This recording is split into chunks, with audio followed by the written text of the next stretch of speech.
Oh, good. It's time for Bring It In, True Hoops, little Zoom from quarantine show. Hardy, welcome back to Judy's laptop, which, Judy, your laptop went through a little bit of hell, huh? Okay. I'm plugged into a lot of different things and hopefully it all goes fine. It's just we all go through stuff, everyone goes through stuff. It's fine. It's the pandemic. It's an emotional time for all It's of a us, laptop. including my computer. Yeah. Well, welcome back to it. It seems like it's good. I'm optimistic about the future for your laptop. Me too. Thank you. In a way that'll make a difference for all of us. Okay. A quick little thing. So I had this weekend. We got away this weekend. And I was like, oh, I need to catch up on this book that is germane to all the crazy stuff I write about with oligarchs and whatever, which is this book, Craig Unger, American Compromat.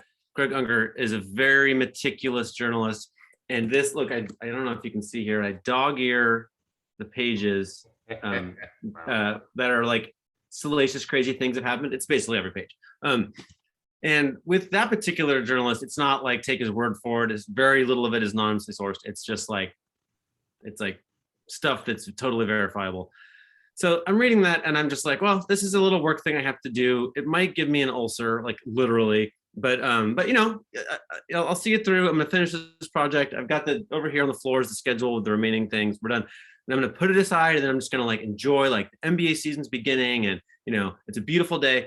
And then I pick up this when we came back from the weekend, the New York Times had piled up and in the little just sifting through, David, 3 stories in my 5 minutes looking at this paper, 3 stories that are like fully related to this book that I just held up called American Compromat about like spies and mobsters and our government and rich people and the NBA.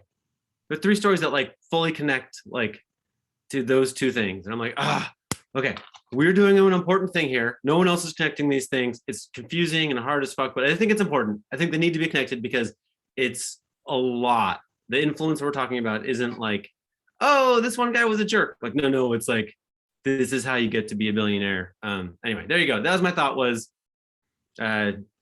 maybe this is going to be important in the future. So for anyone listening, for those of you that are listening, it is not like Henry is always talking about these kinds of things. I don't know that we ever would have become close friends had that been the case. Not that I don't greatly appreciate your insight and your mind and all those kinds of things. Yeah, it's not a fun hobby. Right. It's dizzying. It's quite frankly, it's hard to keep track. You do a better unpleasant, job. Complicated, bad story. Yeah. So when you and I first became friends, and I think it was 2006. I started at ESPN 07, so I think we were friends the year before. So my twins were 5, and your kids were a little younger than that. I mean, Duncan was barely born, maybe 2 or 3. And we ended up, becoming friendly on phone calls, and we always just found a way to carve out a few minutes to talk about our kids and our, wives, of course, but our kids, really just sharing stories. And as of this morning, we're going on 15 years of friendship. That's exactly what we did this morning. As you called me, and I had just gone to see my daughter, not knowing it was National Daughters Day. We just hadn't seen her in a month, and we felt like, let's just a 2-hour drive. Let's drive up there. They're doing a big philanthropy thing for a sorority, and we hung out with her on and off for the afternoon. And you shared with me some thoughts about, seeing your daughter the last time, whenever it is you saw her, and how she's doing and how much she loves school. And that is the cement of our friendship. The NBA and basketball would be, I think, secondary. This stuff, though, is the most intriguing, right? It's we could talk with this stuff forever. You'll be doing most of the talking. And I really do agree with you that I think it's important that we understand what's happening. You've heard me say this before, Henry, that life really can be like The Matrix, the movie. And these are the kind of things that prove it, that there's another reality that is the real, that is the true reality to what's happening. But we're being presented with a different thing that we can just accept. That's too hard and too complicated. Let's ignore it. Let's just kind of believe everything's puppy dogs and ice cream. And in fact, I'll just make this last point. As someone who's on Facebook, I try to run on Facebook at least once a day as a scrapbook for my life. And I noticed that most of my friends that I would call liberal or very extremely real liberal, they are just over the discussions of the last 4 years, 5 years of the pain and whatever. And it's the most dangerous time of all. Bob Woodward's most recent book with Robert Costa, Peril, all these things that are happening right now, not just about abortion and women's rights and all of that, voting issues, the mask, the vaccine, all of it, everything in our democracy is in peril. And I think your writing, Henry, is a thread. There's many threads to get into the meat of the matter. I think yours is one of them, and no one's taken that thread. You're the only one traversing that line of thinking into what really is happening behind the scenes to create the world that we live in now. And most people want to just believe it's all puppy dogs and ice cream, and it's not even close to that. Yeah, it's we could go on about it, but yeah, I don't read Stephen Hawking. I find it like, it's too hard, life's too short. I outsource that kind of thinking to my son. He likes to read Stephen Hawking. So that I don't think Stephen Hawking is wrong about anything. Maybe he is. I don't know. Like, who knows? But I know that it's complicated and boring to me, and so he just tells it to me, right? Like, and I feel like, okay, I guess I'm raising my hand. Like, I'll be our guy to read, these books, right? I'll read American Compromat. Get back to you about it. Okay, so today's media day for most of the league, which means like basically players reporting training camp. The official part of the season is beginning. You have gone through the entire season and projected every single team and how you think they're going to do, what their actual record is going to be. We're going to publish a whole story with those projections. I remember when we were ESPN, they basically, someone went through and looked at who had the best projections, and the answer was you. The most accurate published projections. Let's do a few of them now, though, right? Okay. You think there are 8 teams with a chance to win the title? Is that right? Correct. Yeah. Okay. So 8th most likely you have at 50-32 is the Atlanta Hawks. I agree. Yes. So, right. So there's 8 teams giving the understanding that trades are going to happen. One of my teams, the Philadelphia 76ers, is almost, 99.9% likely to trade Ben Simmons at some point. So where he goes could make a difference. For example, if they're able to trade him to Portland and not get Damian back, and so they get CJ probably, I think Portland probably is on that list. That I may rank them 8th or 9th, but they're not on the list now. So where he might go would make a difference. If Kawhi Leonard makes a miraculous return, I think that would make a difference. Same as Jamal Murray. I think if Jamal Murray was healthy, I might favor Denver to win the West. As it is now, they're not in my top 8. Yeah. And as good as I think Michael Porter Jr. is, I know Jarod will appreciate that, because I've become a huge fan. And no Jokic, I just think they need. He's not an easy guy to replace. Although I think they're going to be good. I have their record, I think, just below the top 8. So yeah, I've got the Hawks. They kept John Collins, I think is important. They have a number of young players ascending. We'll see what happens with DeAndre Hunter. Henry, he was injured in college and injured much of last year. When he was healthy, he was very good, not terrific, very good on defense, especially against Julius Randle, as we've talked about. And Cam Reddish is a very interesting story. They might trade him for a more veteran piece, which would be fine. They can keep him because he's ascending, as I've said. He was very good in the few minutes he played in the playoffs. 50 wins is no joke. And Trae Young is unbelievable. And I think they've got an identity. And I think Nate McMillan is going to help even more starting out day one. So yeah, I've got them as okay. 7th best record. You have the Philadelphia 76ers, 51-31. Yeah, maybe that's a little too high because Ben's not showing up. Joel Embiid is still one of the best 4 or 5 players probably on the planet. I think they improved their bench. They've got Tyrese Maxey, I'm a fan of. I don't know if he'll turn around this year as a second-year player. But the one thing to remember, Henry, is these guys did not have a regular offseason. All the COVID protocols, whatever. Philly's had plenty of time to rest. They've had all their guys have plenty of time to work on their games, unlike the previous year. So I think that Maxey can get better. Shake Milton can get better. They've got Andre Drummond. If they can figure out the chemistry, climate issues of the team, which is an issue with Joel Embiid, I think they've got the depth better than last year to be a contender. But absent if Ben Simmons was excited to be a Sixer, I would rank them higher. I have them with like 57, 58 games, which would be on the top of the list. But without them and not knowing what they're going to do, they're lower than that. I'd say the worry with that, one of the big worries with that team is Embiid's health, right? He's missed giant numbers of games through his career. Yeah. And, the Simmons situation is totally volatile. And you talk about worries about the chemistry on the team. It just strikes me that, like, it wouldn't surprise me if they won the East like they did last year in the regular season. Wouldn't surprise me if they did Super Bowl, but also wouldn't surprise me if the floor fell out, right? If Embiid misses a bunch of games and Simmons isn't playing or whatever happened, whatever the drama is, it just seems like a very volatile team. It's a stock that could go way up or way down. I think that's Daryl's concern regarding the Ben Simmons trade. If you just trade him for parts, every time Embiid's out, they're barely a playoff team. If not, maybe not even a playoff team. Yeah. If you get another all-star level player, which is what Daryl wants, it gives them that luxury of, okay, we can win some games without Embiid. Remember, Andre Drummond is fine. Not great. He's fine. Yeah. He can fit in spots, and I think he'd be fine. Oh, okay. So Jarod Hector is live at Brooklyn Nets Media Day and joining us now in an exciting development. Jarod, how's it going? Oh, breaking news? Hey guys, going well. How are you? How's it going, man? It's going. Funny days here in Brooklyn. David Letterman shows up to ask funny questions in media day. Oh, nice. Add a little levity to the program. So did you found a quiet spot away from the mayhem? Yes, a quiet spot where I can actually be like unmasked because everybody's in here is vaccinated. So we're trying to do the whole social distancing thing, even though we're all vaccinated. We gotta be careful in here. All right. So what's the skinny? We learned anything yet today about the Nets? Well, I mean, we know what we did know, which is Kyrie Irving is not vaccinated as of right now. He is not here.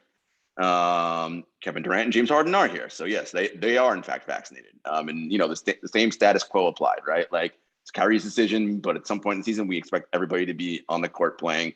We hope he does the right thing, that kind of jazz. So when Sean Mark said before that he thought everybody would be in compliance by some date in October, is he still talking like that? Yes, that is still the plan. But I mean, for lack of a better term, the whole goal is to like peer pressure, right? Like, look, bro, like we're all here doing it. Like, so what's up? He will address us via Zoom, I think, at some point this afternoon. Kyrie. Oh, wow, that'll be interesting. Yeah, that'll be interesting. This is I was thinking about this. So Andrew Wiggins is in the same boat, right? This is a very sophisticated squeeze that they're putting on these players, right? Where it's just going to be easier for everybody. Like, don't you think if David Stern were commissioner, it wouldn't be like this? It would just be like, nope, these are the rules. Take me to court if you want to. You're all getting vaccinated. If David Stern was commissioner, it'd be 100% vaccination in the league right now, because he would just find a way to mandate it. He would just strong arm and do his thing and be like, well, this is what it is. Yeah. How do you think that's going to affect the team? So it's interesting, right? Like Howard Bryant, who I'm sure is someone ESPN, like well-respected journalists, got a text yesterday that he tweeted out. He said, from somebody in the NBA, Kyrie is a rabble rouser or rebel without a cause, right? And this is that thing, like all the wonderful things that like he does, like these things start to negate that, right? And there comes a point in time where it starts grating on people professionally. And I think, today is, what it's like in media day, Henry. It's the first day of school. Everybody's happy. Everybody loves each other. Shit's all good. Talk to me in a month, right? In 6 weeks, when they got to keep asking this same question, how much everybody still loves each other and how much of that first day of school vibes is here.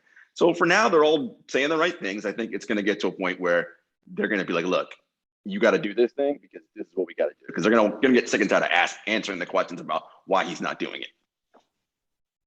Yeah, wow. There are some people, we all know some people, not just athletes for sure, that are just belligerent, or they just want the attention. As a parent, and for me, I am belligerent. I do ask a lot of questions, but when you go to a parent-teacher open house, if you ask anything beyond the basic minimum, you run the risk of really upsetting your kids, which is not the goal as a parent, especially in stuff like this.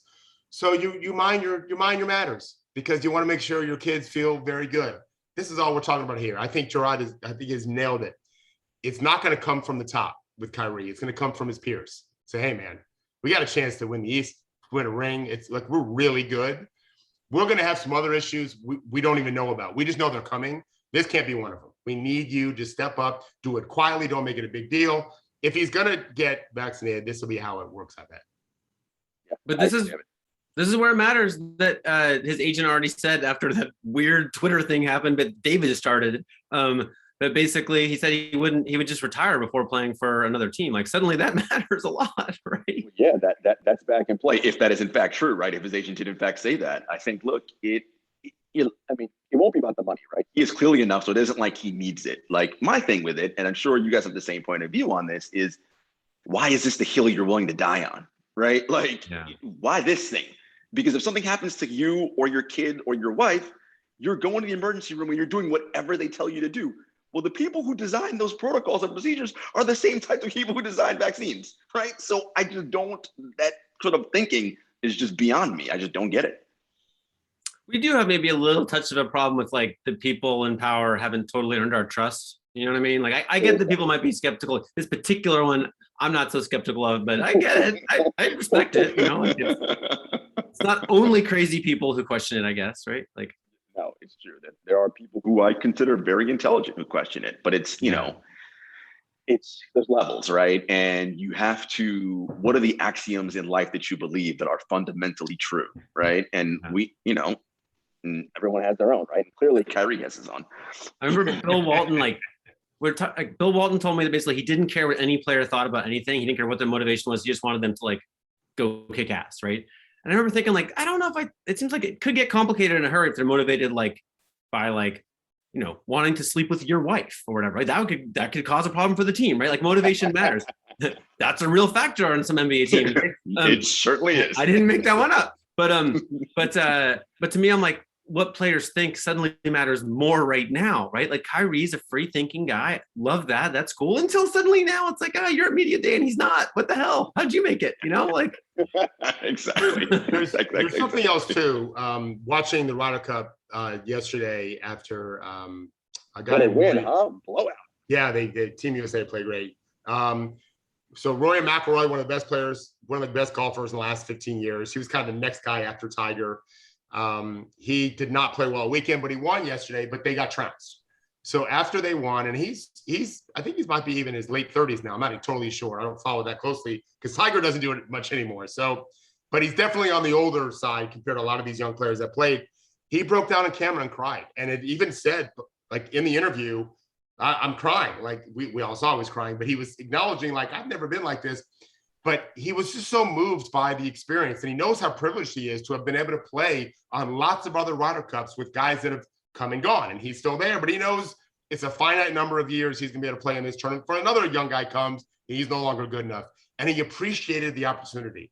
And this is where I think, I've said this before on different topics we've had, guys. Some of these athletes really get how lucky they are. Forget about the money and all of that. That's separate. They deserve it. They're incredible players and all of that. But just be part of a team, especially a team that really has a chance to have a lot of fun this year. When I say a lot of fun, I've got them winning 57 games. They could win 60, 61. They maybe win 54, 55. But either way, it's a whole bunch of winning. And then the pressure starts. It's not fun anymore until you win a championship or don't. But during the regular season, it's just all fun for them. They're so good.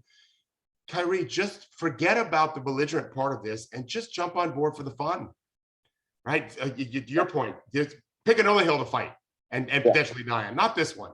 Just make it simple and have a good time. Absolutely. And, one of the things we always talk about with the NBA is the idea of the brotherhood, right? And a fraternity. This is a small group of people who had the privilege of playing in this league and now being at an upper level. Like, you don't want to throw that away just because you're misguided, right? And like misinformed about important things. So again, I think the peer pressure and all of that, I think that is going to ultimately come to play. But to Henry's point, look, if he wants to dig in his feet in the trenches and do the whole, well, I'm just going to retire. I mean, no one would be surprised one day if Kyrie retired super early, right? That's one of those things where everyone says, yeah, I can see that. So maybe this is it. Who knows? Yeah, it's true. What do you think Kevin Durant's saying to him privately right now? Bro, just get the vaccine. It's not that big of a deal. Literally, that's exactly what he's saying to him. He's like, bro, just do it. Come on, man. I'm tired of answering these questions. Right. That is exactly what he's saying. Because I think, look, Kevin understands who Kyrie is. Everyone remembers last year when Kyrie saged the Boston Garden before a game, right? And then they asked Durant about it after the game. He's like, man, Kyrie probably stages his living room before he plays NBA 2K. right? So like he knows that like Kyrie is like, whatever, man, you do you. But it's a point where it's like, look, man, we need you to play. And that's the thing. I think winning the championship and being with his brothers and playing with these guys, they want to do that. I think that the peer pressure will be the thing that tips them over the scale. Jarod, here's my other question for Nets Media Day is, how is Nick Claxton feeling about being the 75th forward on the roster now? Well, Nick, I haven't heard Nick speak yet. He better not be on right now, but Yeah. I'm going to go run back. Okay. I will say this is interesting though, Henry. You know, you talked to me about Media Day and we know it, and it's all the same cliche stuff, right? Like I said, first day of school, everybody loves each other, everything's great, blah, blah, blah. So I went the other way and asked non-basketball questions about music and what do you guys like, whatever.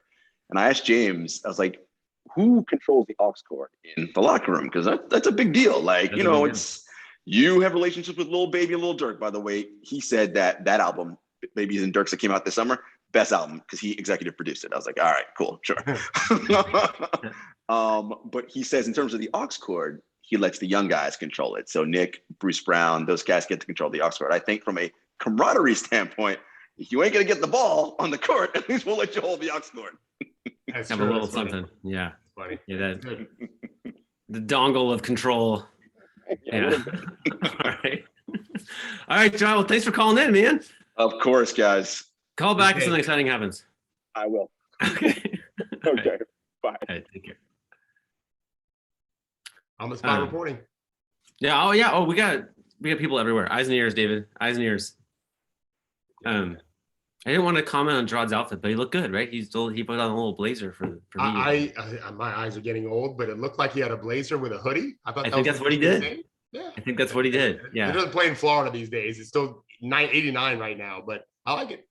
I feel like one of the themes of that talk was everyone's going to be their own guy, you know, like we're going to support that. Like Jarod's going to invent a new thing. I don't, you know, that's what he's doing. He's being his own guy. I'm 100% in his corner on that. Yeah. I like it. Okay.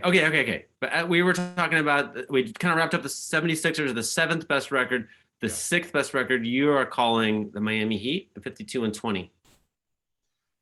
Yeah, I think that there's some question marks about them. Oladipo as a backup guard. They really, in my opinion, need a backup point guard. And Oladipo would be great if he could accept his role and play within himself. Tyler Hero needs to have a much better third season. You know, think about it. The bubble games where he was unbelievable. And then last year was all the same year, basically. Same calendar year. I mean, a calendar year, but a 12-month period. He's got to get much better. But Kyle Lowry, Jimmy Butler, Bam Adebayo, you know, Duncan Robinson re-signed for a big number. And Spoelstra on the Heat. I think that they were exhausted after the bubble championship run. And last year was a disappointing year. I think adding Kyle is going to help a ton. And yeah, I think they're going to be really good. Oladipo is the one question mark I have for them. But they've got all year to figure that out. Yeah, he really hasn't been good anywhere since his injury, right? Like Well, just a couple years ago, though. I mean, it was just maybe 3 years ago. He was really damn good. Yeah. So they need, you know, they need him to be a good backup. And if not, they're going to have to find another one because they're not going to contend without a decent backup. Fifth best record, Utah Jazz at 56-26. Yeah, these last teams are all right there. Everyone is just right there. I think Utah, I'm one of the few guys that don't like what they did with their second unit, which I thought was the best they had the best bench in the league when you threw in, first of all, Clarkson and Ingles were sixth man of the year and then runner-up sixth man of the year. So that's all you need to know. Derek Favors and George Niang were very good in the roles they played. And Quinn Snyder came up with a great rotation of Gobert and Conley playing with Clarkson, Ingles, Niang, which destroyed the league. And now they got rid of those guys, and instead they got rid of Niang and Favors, and they have Hassan Whiteside as a 5, and Rudy Gay and Eric Pascal from the Warriors, and I don't like it. Nevertheless, they have Rudy Gobert, who's by far the most underrated player in the NBA. It's not even close. He is about an MVP level player if you look at metrics, which is why we have advanced metrics. And it's just barely an all-star, but he's closer to the MVP guy in terms of the impact on wins. And Donovan Mitchell, I think, is just a superlative talent and getting better and better. And Conley fits great. Royce O'Neal, Ingles, Clarkson, they've got all of that. They're still going to be very, very good. Not quite as good as last season. In my opinion, no one else agrees with me. They all think they're going to be better this year. We'll see. Either way, they're certainly a contender. So tied for third best record in the NBA are, I think, the teams that are Vegas's two favorites, the LA Lakers and the Brooklyn Nets. You have it 57-25, just a little bit ahead of the Jazz. I mean, yeah. So I feel like Brooklyn's the best team on paper. If we're rating for championships, this was regular season. Mm-hmm. There's no, what am I doing picking a champion now? There's a lot of games to be played and a lot of injuries to deal with. But the Lakers, I think, are a great regular season team with all that experience. They are very deep with old guys. I don't love how that plays out in the postseason. And so I don't have them. I wouldn't make them my top favorite. I do think they're going to do really well in the regular season. And I think the Nets, because of this Kyrie thing, and then it's going to be Harden has an injury, and Durant is going to be on cruise control, who've just played in the Olympics, don't forget. So I think they're going to be amazing and could easily have the best record. Both those teams, in terms of one seeds, have a real chance to be the one seed in their league. And then for the best record in the NBA, you have two teams tied. Randy's wondering in the chat if it's the Knicks or 1 or 2, but in fact, they're not in the top 8 at all, Randy. It's the Bucks and the Suns, the finalists, both at 58 and 24. Yeah, it's funny. People might say that's a little bit of a reach for me. They did make the finals 2 months ago. And I think they're going to be better. I think DiVincenzo, his return for Milwaukee will make a big difference. He's their starting two guard, 2 straight seasons. I think losing PJ Tucker is a good thing for them. It's going to be fine. He's in Miami now. I'm not sure he'll start. He probably will, but he might not. But he'll be just fine there. I think Bobby Portis will take on a bigger role. He was unbelievable in the postseason. I think the way they discovered, as we've written about, a different way to play, really it changed the postseason. They beat Brooklyn, they beat Atlanta, and they beat Phoenix. And Giannis was unleashed in a new way. And so if they can make some progress on that, maybe Giannis figures something out with his free throws. 17 and 19 in that last game, it could have just been, random luck. But yeah, I think they're going to be incredible. And I think they got that big chip off their shoulder a little bit. Okay, we're a champion. But I think Giannis as a leader is such a greedy guy, and I mean that in the best way possible. Like, he wants to have a legacy that is LeBron's legacy. Like, I don't think he's gonna go after the MVP just because it takes so much energy for him to do that. And I think he's gonna be smart enough to realize I need to pace myself a little bit. He just was playing into mid-July. But yeah, I think they're really gonna experiment like they did last year with their defensive stuff. And but they're more experienced at experimenting. Last year was a new thing for them. And then Phoenix. Wait, can we talk about Bucks for one more second? Really quick, more on Bucks. Yeah. I'm worried that Giannis doesn't have a game that he can play at like 90% energy level, right? Like, he's not a shooter. He needs to go just crazy hard, or else he's not really being Giannis, right? Like, when you talk about him cruising a little bit, not going for the MVP, how does he do that? Oh, I think he will shoot. So what I'm hoping, this is just a hope, is that he's gonna just let him fly, like as he has before. He'll probably miss a bunch. It'd be great if he doesn't. Great for Milwaukee anyway. Bad for the rest of the league. He can certainly make shots, but I think he'll take those shots. And I hope that they'll say, remember now, we kind of cut those out and you just became Wilt Chamberlain, Shaquille O'Neal, and we won a championship. So let's try it all year. If it doesn't work out, we know exactly what to do. And I also think they're going to demolish a bunch of teams.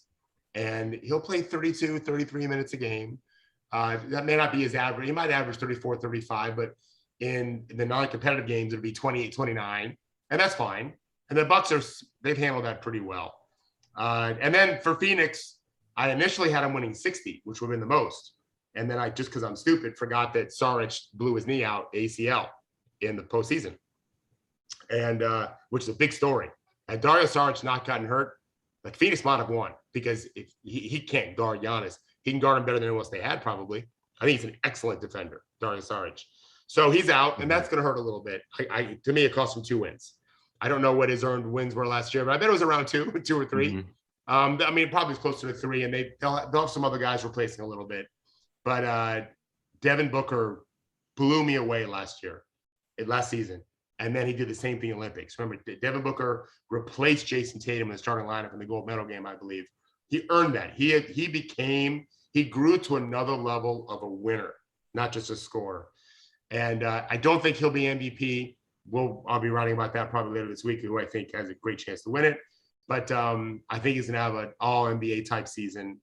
And I think Chris Paul is going to remind them, we don't want to coast. Like we want to win the 1 seed. And we're trying to win a championship. But we don't want to be a 4 or 5 seed. We don't want to have to go to LA, down 1-1 coming back, whatever. We want to have a lead in every series because of our home crowd. So, and I think Monty is terrific, and I think they're hungry after what happened last year after being up 2-0. There's definitely the thing I love about the Suns is they're one of the youngest teams in the NBA. And we know from this Chris Paul contract that they're basically all in right now also, right? I mean, that could change, but it seems like whatever level, something's happening at midseason and they need to replace Dario Saric, whatever the hell the thing is, right? Like they're going to do all the stuff. But the things that can be done to win now. And Ayton is ascending. Cam Johnson's ascending. Mikal Bridges is ascending. Cameron Payne was a delight in the postseason and just signed I think a 3-year deal. And that's not going to make him play worse, knowing that he's actually got money coming in again. Yeah, they're going to be, I think. And they're drafting a year ago. I think it was Jalen Smith, if I'm right. And from Maryland. So they still got, like you said, they're young. They got these young up and comers with Chris Paul and Devin Booker entering his prime. And they're pissed off. Like, that's where I love Devin Booker too, is Booker's a fighter. He's not some pretty boy athlete scorer, went to Kentucky, McDonald's All-American.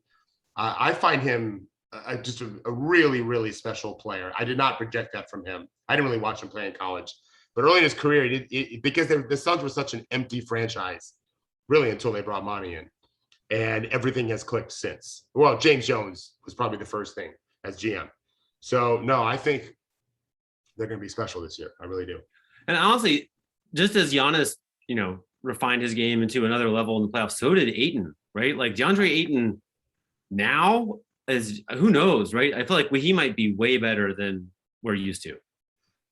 I mean, I would have a conversation of, are you going to be an all-star? Yeah. Like DeAndre, Rudy Gobert is in our league. It's hard, right?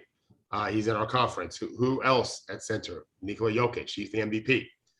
Are you going to be third best center in the West? We need you to be third best center in the West, and fuck those guys. Try to be better than those two. I think he's kind of found the path to being a contender, and now a path to be a higher level all NBA type player requires growth. Can you score a little bit more? Can you go back and extend your range? We already know what works for you. Now let's try to expand it a little bit. It's fun times. I mean, Phoenix is gonna have fun with that, and they really. I mean, they kind of coasted last year. They were playing great defense. They stopped doing it. They found it again in the postseason. Yeah, I think that they're the opposite of the Lakers that way. They're just really, they have one old guy, whereas the Lakers have a ton of old guys. All right, so later in the week we'll publish your projected records for all 30 teams. Okay, now we talked for a second with Kyrie about Kyrie. Let me read this little thing from Anthony Slater of The Athletic about Andrew Wiggins. So in New York and San Francisco, the local government won't let businesses have full-time employees report to work who are unvaccinated. So if Wiggins were to remain this is Slater writing, if he were to remain on the Warriors but ineligible for the 41 home games this season, half of his $31.5 million salary could be reduced. And that's an untenable situation to even imagine. Wiggins just meeting the Warriors on road trips for practices and games, but unavailable every time they get back to Chase Center. How would his teammates, as well as the coaches in the front office, take that setup? Those around the situation have expressed an expectation that if this last-ditch exemption effort was denied, which it has been, Wiggins would get the vaccine. That's the presumed resolution in the coming days. He's always been a low-key, low-maintenance locker room presence, never one to rattle things with a strong stance. He's shy in front of the cameras and nearly as shy away from them.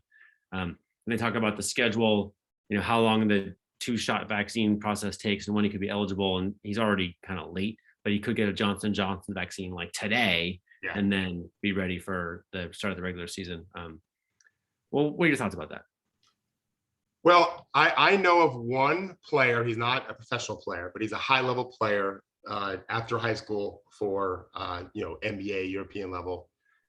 who is American Indian. He's Native American and really walks that walk. It's very important to him. And they don't believe in the vaccine, but he's on a team. And just what Jarod was saying about Kyrie, the team basically said, hey, we need you. We all did it. And he said, he's in his 20s. He said, okay, I get it. I think, I don't know that Wiggins is in Golden. I don't know if he's in San Francisco right now. And well, Curry this weekend was at the Ryder Cup, lucky son of a gun, but he's probably back in San Francisco now and will be, or yeah, I'm sure he's back. Steph just needs to sit down and say, Andrew, what are you doing? Like, if you really have religious problems with it, we'll continue to talk about it. But if this is more, trust it, whatever, who can we have you talk to? Because we all did it. And so you're basically saying you think you know more than us. This is something, Henry, that gets me all the time when I talk to people who feel like they just know more than us. Well, we don't know anything. We're following the world's smartest people on this. And there aren't I don't know any really brilliant people who don't think you should get the vaccine. I don't know of any of them. I have not read any of them. I don't have any personal knowledge of that. So Jarod said this a couple weeks ago that it's going to be someone's going to be at the peer level, sitting down with someone. And it's not going to be talking down to them, but just talking face to face with them to get them to do it. And Steph, to me, is the perfect candidate for that. I spent the weekend on a college campus where it's mandated, just no debate, right? Like, I don't like I'm as reticent as anyone to have like these very personal things with health ramifications just handed down as dictates from conversations around it, right? I understand completely the urge to have this be an independent decision, but as a little thought experiment, what's it like where they just take it away from everyone and just say, these are the rules. I'm here to tell you, like, it was fucking nice. Like, you have to show your vaccine card now and again, or a negative test from the last 72 hours. Every single full-time student, well, 99 point, a high number, or 9.8 something of the people on campus have had the vaccine. They have very stringent exemptions, right? And then, we were there visiting as visitors. We have to like show our cards and get these little bracelets. But then as you're passing through the hallways and as you're crossing campus, like, man, it feels different. It feels like, a friend of ours was like, oh, well, you guys have done all this socializing with all these people and, we're gonna have to keep our distance from you because they're gonna get on a plane soon. And I was like, I mean, maybe, yeah, like maybe just going to the grocery store is more dangerous than this, because like this is the place where they actually check the cards, right? They're actually testing. And like I don't know, an epidemiologist would answer it better, but my point is more like the Knicks announced 100% vaccinated. There, which is important for this local law we're talking about.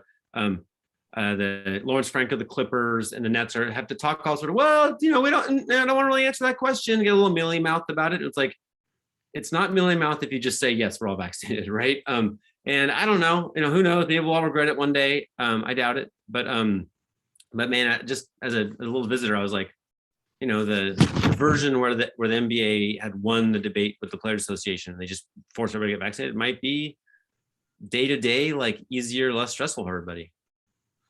I have a lifelong friend. She was my cheerleader and she was captain of cheerleaders in high school. She was my personal cheerleader. So, I mean, she made me posters for games and she's just the sweetest girl ever. And my wife and I were at her wedding 33 years ago.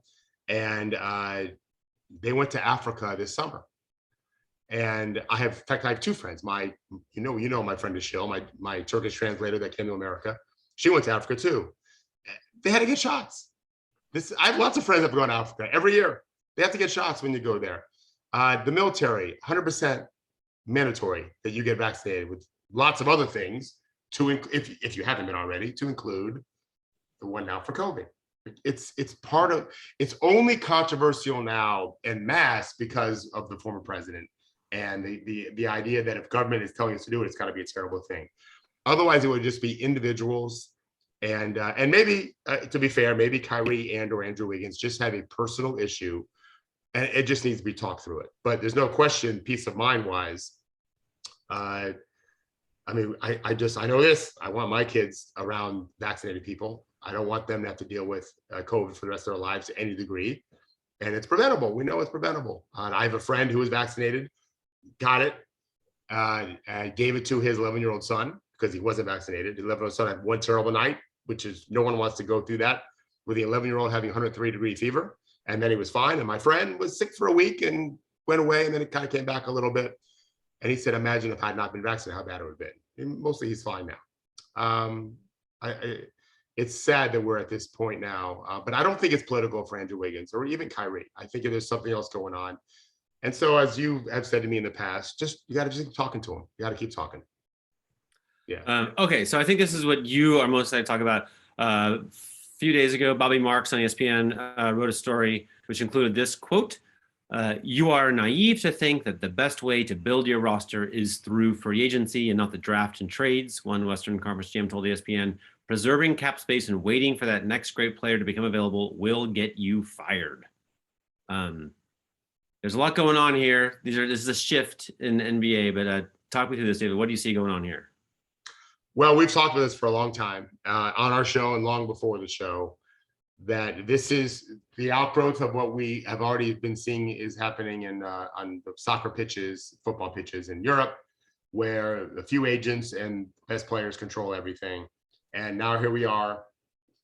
Anthony Davis wanted out of New Orleans despite having a year left on his deal. James Harden wanted out of Houston despite having a year left on his deal. On and on and on. Now we have Damian, who's not sure, says not yet. I haven't asked for a trade. Ben Simmons is demanding a trade.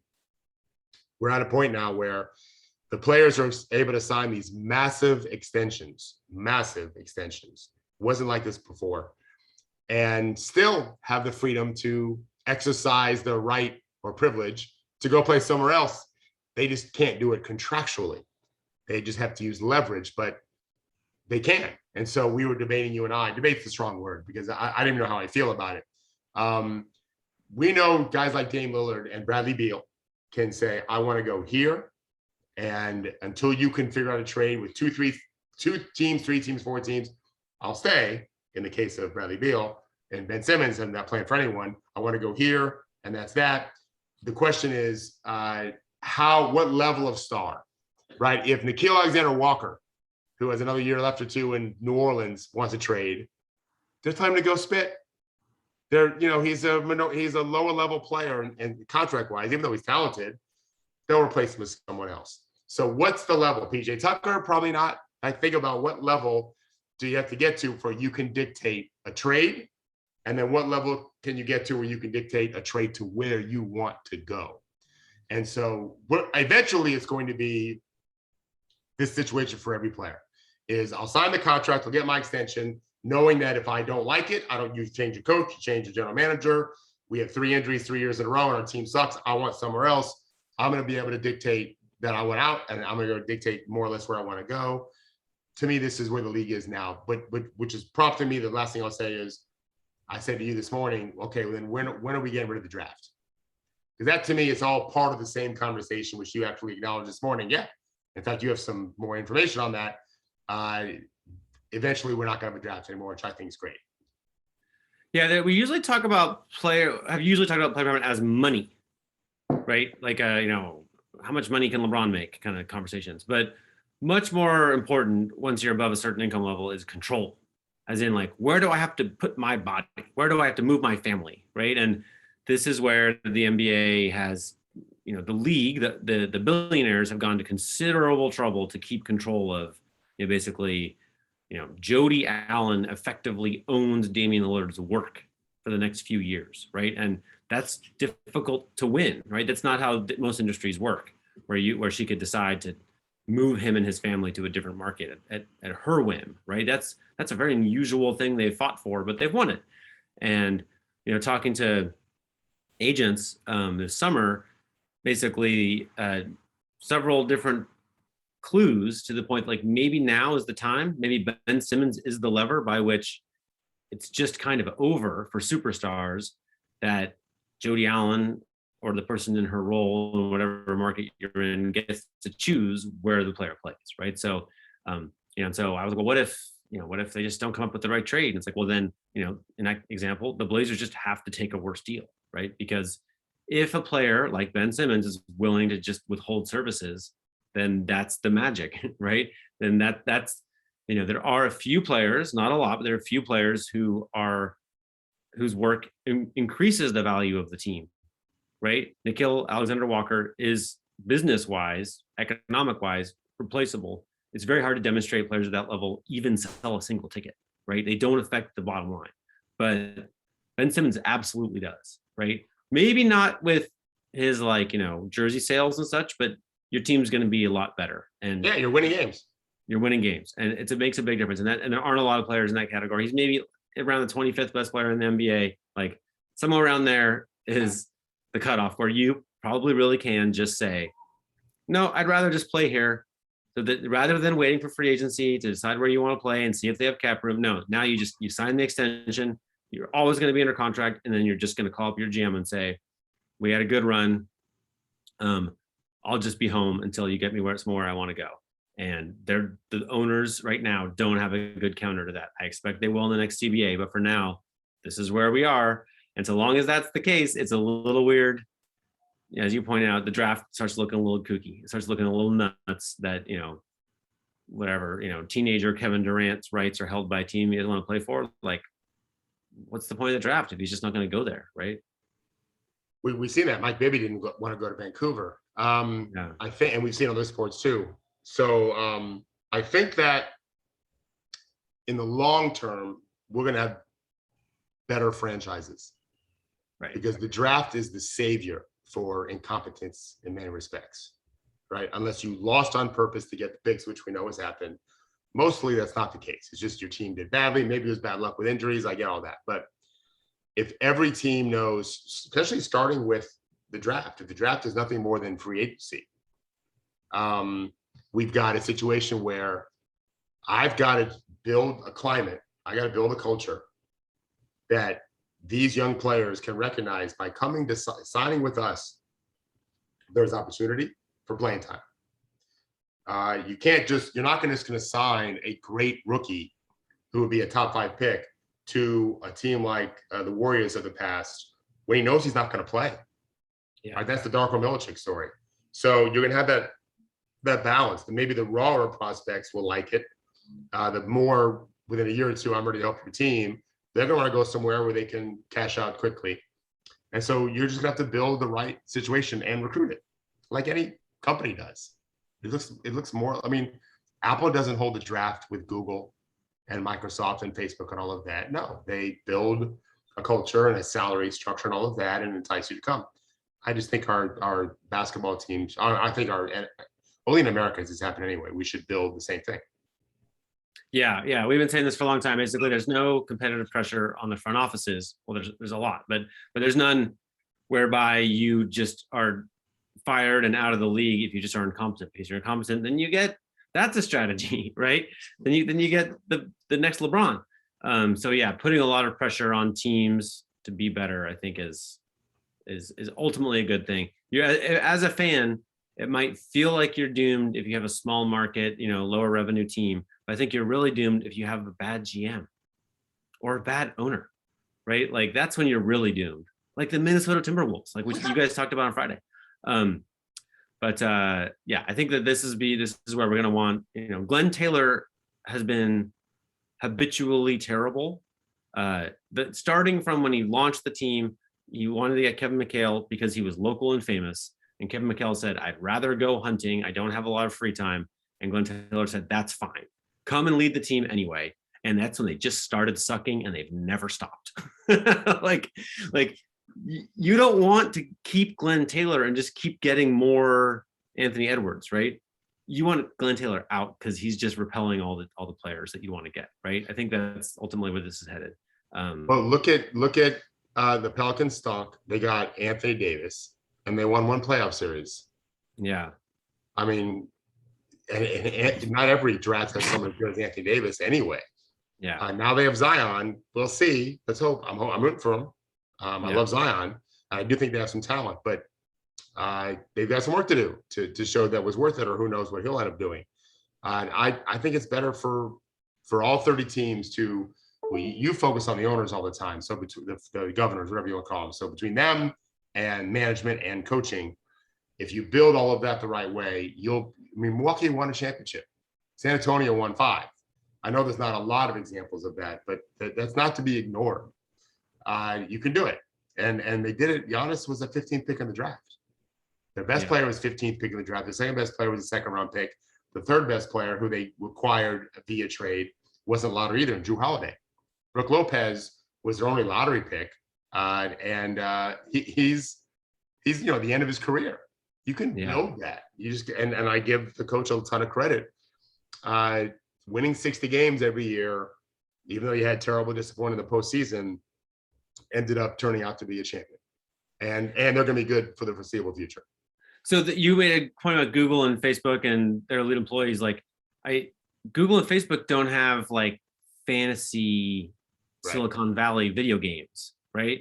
It doesn't work quite that way. Right. Like, I think that one of the aggrieved parties here will be fans, right? Like, I don't think fans would use these words, but in a way that I'm increasingly finding creepy. Like, Sixers fans feel like they own Ben Simmons. He's an asset of theirs, right? And the idea that he might walk for nothing is like they've been robbed, right?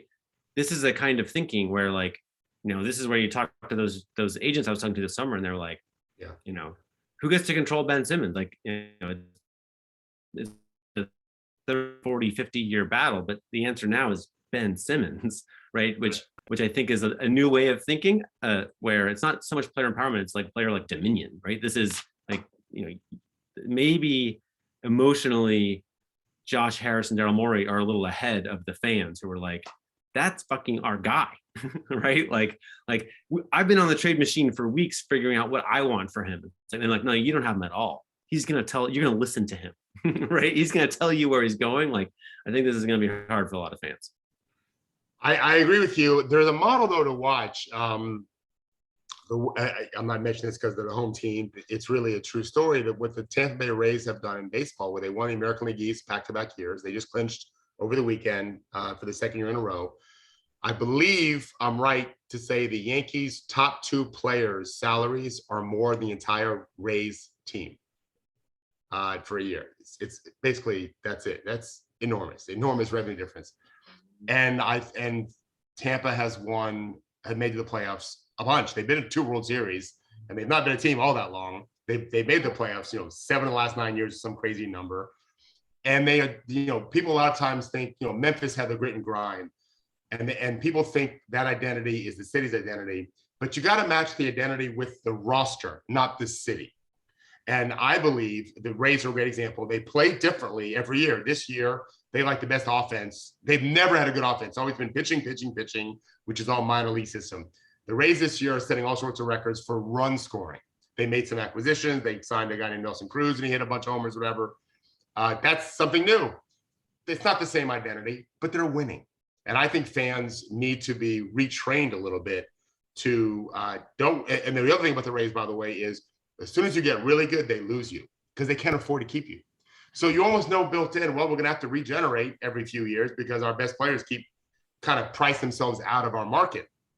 Whatever, they've managed way to do it. We just had a record attendance the other day. By no means is Tampa's attendance good, but mostly I think it's because of where they play and all of that, as opposed to fans not being excited. Because I think the TV ratings are really good, if not one of the better in the league. This is what NBA fans have to be retrained to do. Stop worrying about the names in the back of the jersey. They're going to come and go a little bit, especially if we are a smaller market. But we can pay a lot of money too. Baseball is a little bit different. Milwaukee's having no problem paying Giannis' salary. That's for sure. I think your point is so insightful. What Damian Lillard is really worth to the Blazers in terms of dollars, he's probably getting half of that or some degree, right? If he's worth $70 million and he's being paid $35, well, they're sitting on $35 million that he generated. So those players, if they want to leave somewhere else, you fight like crazy to keep them. If you can't, you can't. Just regenerate. Keep building what you can, as this GM was quoted as saying, through trades and through the draft, and build your culture. And you'll just always be relevant, which to me is the goal. Always be relevant. I've said this many times. Find a way to win 50 games a year. Find a way to win 50 games a year. Give luck a chance to happen. You keep throwing your dice out there. You'll get some sevens. So you'll hit the number you want once in a while. And meanwhile, every year is fun. And fans will be happy with that. If they keep changing players, so be it. They'll enjoy the fact that the product is good every year. It might be time to think about, I don't think that there's a lot of likelihood it'll be like European soccer where there isn't really a hard-ish salary cap. Yeah. But if they kept the cap but eliminated the max contract limits, I think it would address a lot of people's concerns here because Damian could make 70, but that means he's definitely not going to Brooklyn, right? Like if everyone's worried about these super teams, right? Like to me, you said a lot of interesting stuff that day, but like one of them is like, okay, if you're a player who's now effectively a GM, if you're a superstar, right, and you can decide where you want to go, you're going to want to decide who you play with. DeAndre Jordan was a big miss, a championship costing miss, right? Like that same money on younger players who are up and coming, and the Nets were champions last year, right? Like that was a giant miss. So, probably the first iteration of this is like, I like this guy, I like that guy, let's play together. But over time, the question would be, can you trust other people? And, can you outsource some of your player picking to people who are good at that, which is a different thing from playing, right? Can you build a real team off the court too? And, or can you be Tim Duncan with a Greg Popovich, right? Like, I think that's maybe, is there a raise that emerges from this, right? That would be when you're really happy as a fan, is like, I got a star who trusts a team and a team that trusts a star, and we're going to do all this together. Like that's going to be amazing. I don't think we're totally there now, right? I think we're only a few places. Like I would think, as you talked right there, Henry, I just kept thinking Steph Curry. Like, I did too, but I think of Steph Curry walking out of the press conference when his fucking idiot owner bragged about how little they paid him. Like, I don't think he feels in his heart. I think he's like willing to put up with Joe Lacob, right? Which is not the same as like, I've got a great system behind me, right? Yeah. I think it starts for Steph after the governor, after the majority owner. I agree with you. And he's there and he's being paid a bunch of money and he loves San Francisco and they're great. But Steph is the player that I think is willing to say, okay, here's what I can do. Here's what I'm not great at. I need some help with it. And to me, I'm all for player empowerment, in part because as a dad, you want to develop fully functioning human beings. And this allows for that. Like you have to know you're not good at some things or not expert at some things. So let's now how to find the expert. That's where agents will really come. We'll talk to Todd Ramazar about this. The role that agents can play in helping their players recognize how they can best serve in this new climate. How I think that would be really helpful is how can I use my resources? Players are so used to depending just on their talent. Whereas I think the rest of us average people learn how to identify talented other people and connect to them and empower them to do their thing, just like a marriage, right? There's certain things I do more, there's things my wife does more, and together we're stronger because of it. This is what teams are all about. It's what they're supposed to be about. And so that team building is something players have always chipped in from behind the scenes, but as they get more empowered, they're going to have to be the leaders of that. And that's why someone like Steph, to me, we'll see how he handles Wiggins. Like if anyone can get Wiggins to take a vaccine, I think it'll be Steph Curry. Yeah, that's the test, right? If Kevin Durant had these skills right now, then Jarod wouldn't be worried about this Kyrie debate, right? Yeah. You were on the Haber show recently. The most recent one, I really recommend. When you were on it, obviously that was great. But Jamal Crawford was on last week. And did you listen to that? No, but I saw he was on. Yeah, he's such a brilliant. Honestly, like it really was a reminder to me that like to get to the Steph Curry level of the game or Damian Lillard or Jamal Crawford, like they're as brilliant and hardworking as any humans are at anything.